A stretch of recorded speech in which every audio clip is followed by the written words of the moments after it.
On June 6, 1966, United States Army researchers walked into the New York City subway system carrying light bulbs filled with bacteria, and they smashed them on the tracks. Within minutes, the ventilation system that moves air through 245 miles of underground tunnel had carried those bacteria into the lungs of an estimated 1 million people. None of those people were warned. None of them consented. And none of them knew that for the next several hours, they were the unwitting subjects of a classified military experiment designed to answer one specific question. How fast could a biological weapon kill an entire city? What you are about to see comes from declassified Pentagon documents, Army technical reports, and the sworn testimonies of the engineers who ran these tests. The full picture was buried for decades. And when it finally surfaced, what it revealed wasn't just one experiment in one city. It was a program, a methodology, a doctrine, and it ran for over 20 years. To understand why the United States Army smashed bacteria-filled light bulbs in a New York subway, you have to go back to 1949. In a heavily secured compound in Frederick, Maryland called Fort Detrick, the Army was running an operation that almost no one in the country knew existed. It was called the Special Operations Division, and its mission was blunt: develop biological weapons capable of mass civilian casualties and figure out how to deploy them. This was the height of the Cold War. Soviet military doctrine had already incorporated biological and chemical weapons. American intelligence reports, many of which are now partially declassified, showed that Moscow was spending enormous resources on weaponized anthrax, plague, and tularemia. The Pentagon response was not defensive. It was a race. And the first problem they had to solve wasn't which bacteria to weaponize. It was logistics.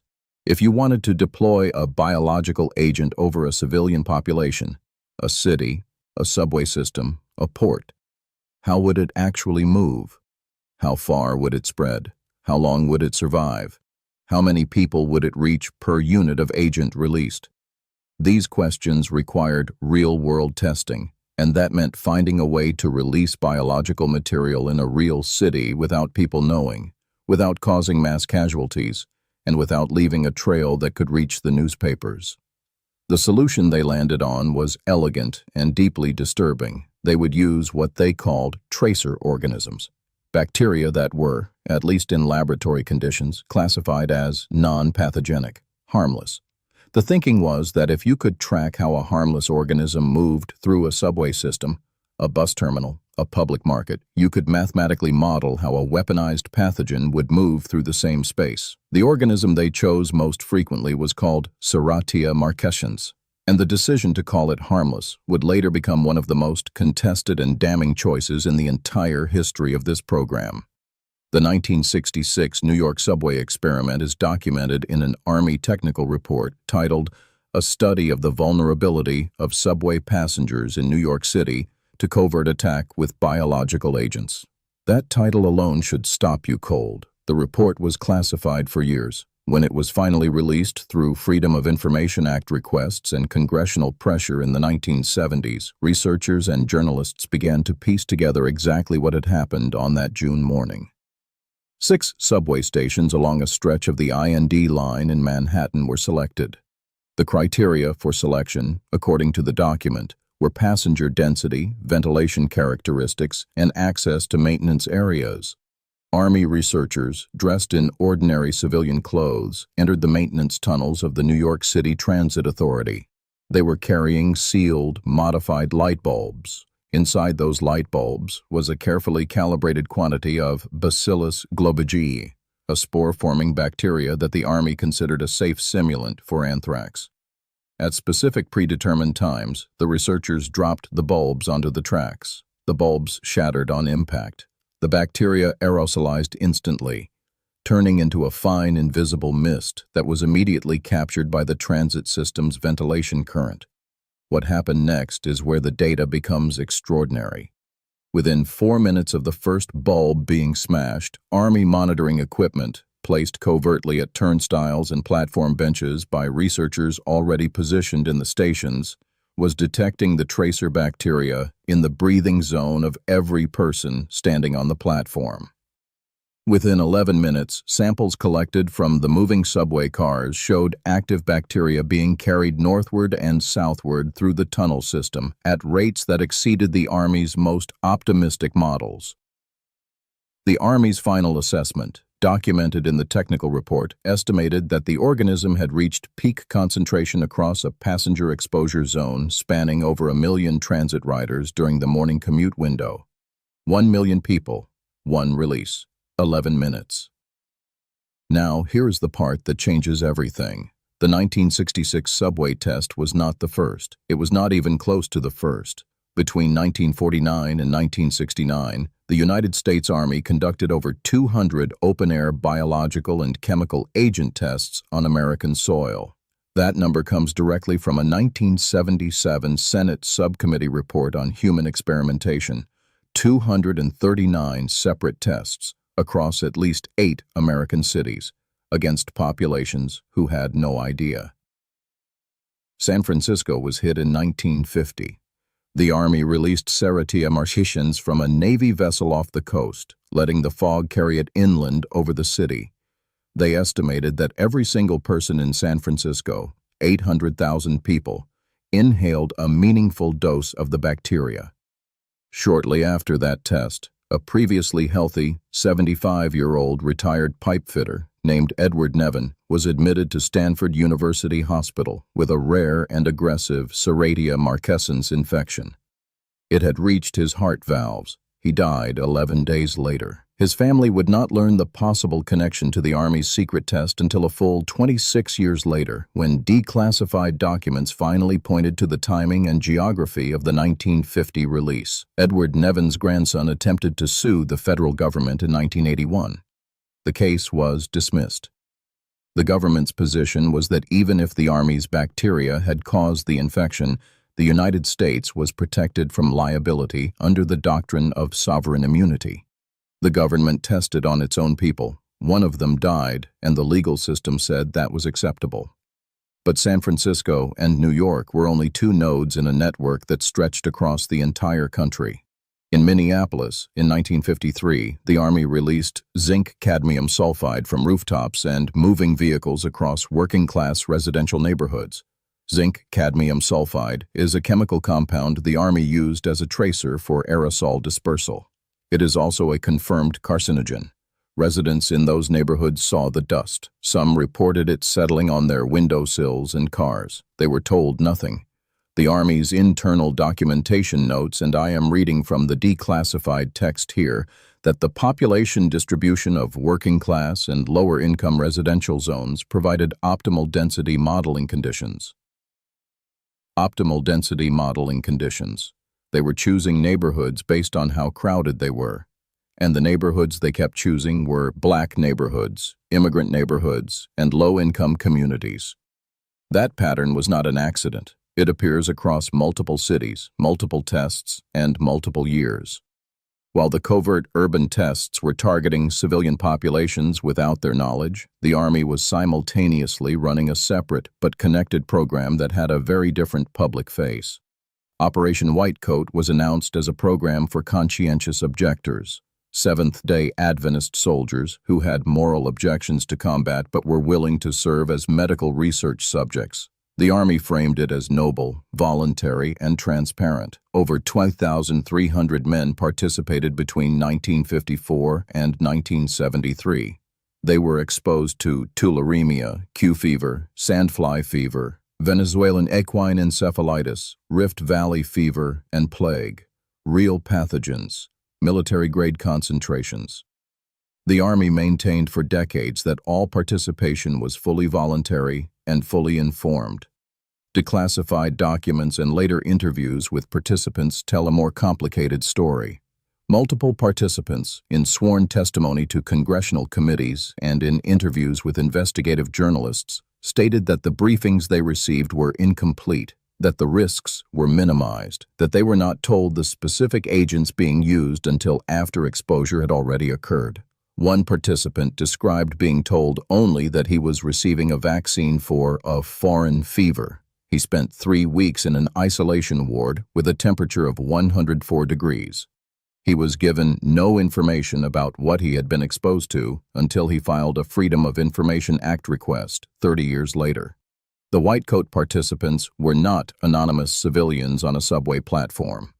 They were soldiers who had agreed to participate, but the line between voluntarily agreeing to a vague medical study and giving informed consent to exposure to weaponized tularemia is not a thin line. It is a canyon, and the connection between Whitecoat and the urban tests is direct. The data from the Whitecoat exposures, infection rates, incubation times, symptom progression, was fed directly into the mathematical models that the Army used to calculate projected casualties from the urban dispersal tests. They used the soldiers to calibrate the model. They used the civilians to validate it, and neither group knew they were part of the same weapons development program. Here is where the declassified documents become most disturbing. The Army did not cover up these tests after they happened. The cover mechanisms were written into the original operational protocols. There is a 1961 Special Operations Division planning memo, partially declassified and published in a 1994 Senate report, that outlines the strategy explicitly. All personnel in civilian clothes, no government vehicles, no official ID, release devices modified to prevent traceback. This is not a cover-up that happened after someone panicked. This is operational security infrastructure engineered from day one to ensure that if any of this ever surfaced, there would be no direct chain of evidence connecting it to the military. And the transit authorities? New York City's MTA leadership was partially aware that some kind of Army research was occurring in the subway system, but the documentation shows they were told only that researchers were conducting ventilation airflow studies. The MTA signed off on the access. They had no idea they were authorizing a biological agent release. They thought they were hosting a university-style airflow study. When the tests were completed, the Army's internal debrief protocols required researchers to file two separate reports. One classified technical report that contained the actual bacteria, release quantities, dispersal data, and casualty modeling conclusions, and one sanitized summary report written in language vague enough to be shared with civilian agency liaisons without revealing any biological detail. The classified version goes to Special Operations Division Command. The sanitized version is the paper trail that civilian administrators see. The program was also legally insulated from almost every direction. The Army operated under executive authority that exempted classified national security research from civilian oversight mechanisms. The researchers themselves were protected by classification orders that made it a federal crime to discuss the details of the tests. Several of the engineers who worked on the urban tests have now spoken publicly after the relevant documents were declassified. Their accounts are consistent, and they use the same words repeatedly. We were told it was for national defense. We were told it was safe. We were told civilians would never know. And for 20 years they were right. Civilians didn't know. Now we arrive at what these documents taken together actually show. Not just what happened in one subway on one morning in 1966, what the full architecture of this program reveals about how the government conceptualized its relationship to its own citizens during this period. The 1977 Senate subcommittee hearings, chaired by Senator Edward Kennedy, produced the most comprehensive public accounting of what had occurred. The final report confirmed 239 open-air tests. The locations included, but were not limited to, New York City subway stations, San Francisco's Bayshore communities, the Pennsylvania Turnpike, the Washington, D.C. National Airport Terminal, and Minneapolis residential neighborhoods.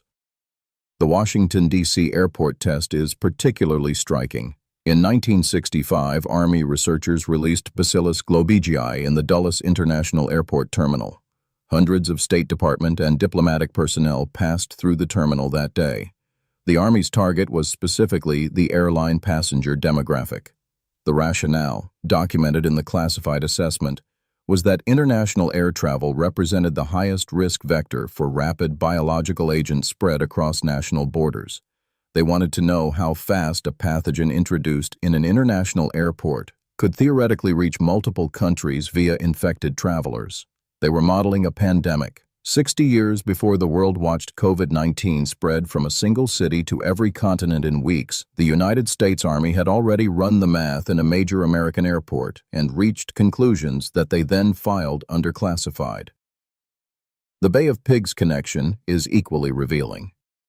In the period leading up to the 1961 Bay of Pigs invasion, declassified CIA and DoD documents show an active interagency working group examining whether biological agents could be used covertly against the Cuban civilian population or leadership.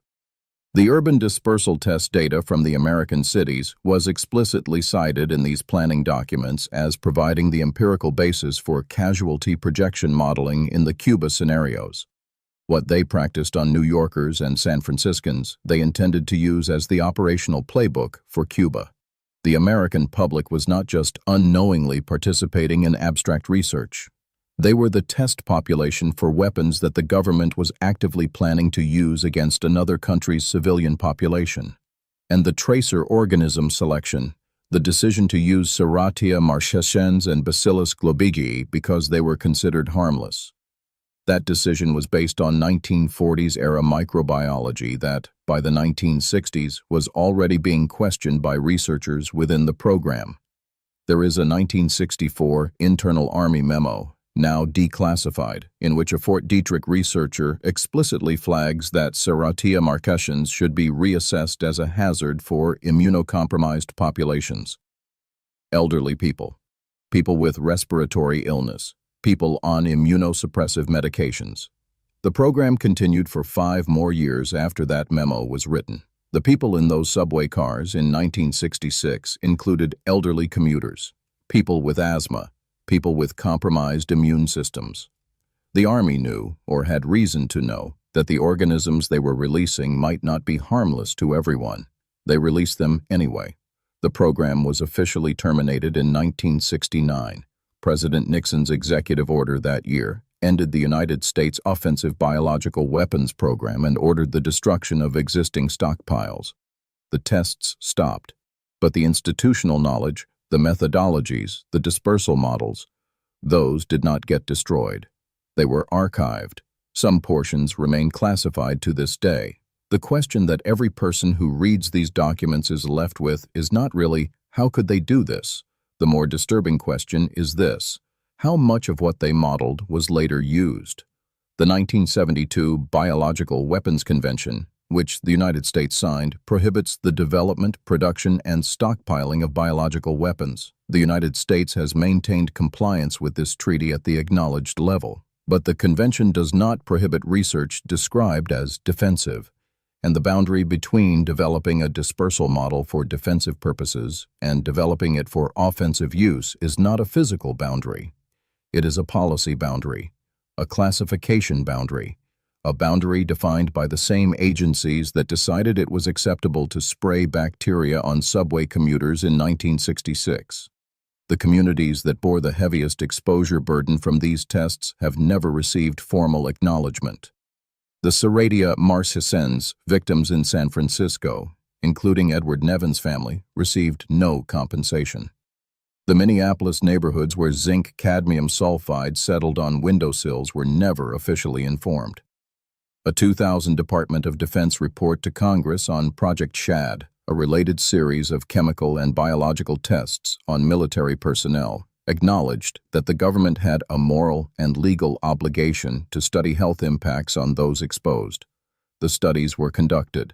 The health correlation data was inconclusive by design. Too many variables, too much time elapsed, no baseline health data collected before the tests. You cannot prove a decades-old cancer was caused by a chemical aerosol you didn't know you were exposed to. And the government knew that when they designed the tests with no health monitoring of the exposed populations. No civilian compensation, ever. So here is the complete picture. Between 1949 and 1969, the United States military conducted at least 239 open-air biological and chemical agent tests on American civilians without their knowledge or consent. The tests were designed from the ground up with cover mechanisms built into the operational protocols. The organisms used were classified as harmless based on science that the Army's own researchers were questioning by 1964. The data gathered was used to build weapons deployment models, including active planning documents for biological operations against Cuba. The legal system dismissed the cases brought by affected families. The health impacts were never formally studied with methodological rigor, and no civilian has ever received compensation. The final and most significant thing the declassified documents reveal is this. In 1969, when the program was terminated, the Army's internal after-action assessment concluded that the urban dispersal test series had been, and this is a direct quote from the classified final report, operationally successful beyond initial projections. Operationally successful beyond initial projections. Civilian population density proved a reliable amplification mechanism.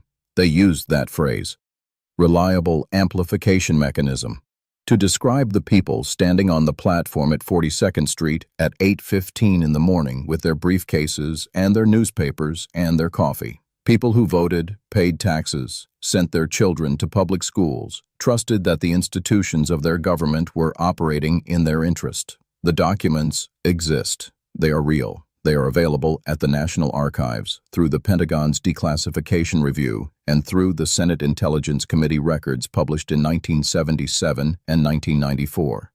The information is not hidden anymore. What is hidden is whatever came next, whatever the portions of the 1969 final assessment that remain classified contain, whatever the portions of the Cuban planning documents that are still redacted say, whatever the archived dispersal models were used for, or adapted for, or referenced in the decades that followed. That they have not shown us yet. The answer to why the military secretly tested biological agents on an American city is not complicated. They did it because they could. Because the architecture of classification, sovereign immunity, and compartmentalized operations made it possible. Because the people on those subway platforms had no mechanism to find out, no legal avenue to seek accountability, and no way to know their lungs had become data points in a weapons program. The documents prove it happened. The question every one of us has to sit with is a simple one. If they did it then, with the infrastructure they had in 1966, what can be done now with what they have today? Share this video with someone who needs to see these documents for themselves. The next video in this series goes inside the CIA's MKUltra program and exposes the specific American university that housed its most extreme human experiments, the institution that covered it up for 30 years, and the single document that unraveled the entire operation. That document was never supposed to survive.